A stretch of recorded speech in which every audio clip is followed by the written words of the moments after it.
Al Ittihodda unchalik yaxshi davrni o'tkazmayapti, ya'ni kelisha olmayapti. Bu 2026-yilning iyun oyida shartnomasi tugaydi.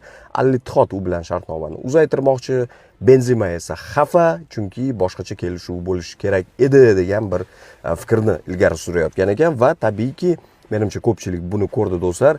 Karim Benzema Al Hilalga o'tishga juda ham yaqin degan xabar chiqdi. Buni eshitgan Cristiano esa, bu albatta do'stlar o'sha Saudiya nashrlari yozayotgan xabarlardan kelib chiqib aytyapman, Ronaldoning jahli chiqqan. Chunki do'stlar, Benzemaning Al Hilalga o'tishi boshqa futbolchilarga domino effektini berib, hamda Saudiya chempionatidagi o'sha sog'lom raqobatli balansni buzadi deb o'ylayapti ekan Cristiano. Shu sababli mana bu o'yinda, hozir bo'lib o'tayotgan o'yinda Ronaldoning jamoasi 0-1 hisobda g'alaba qozonyapti. Ronaldo ishtirok etmayapti.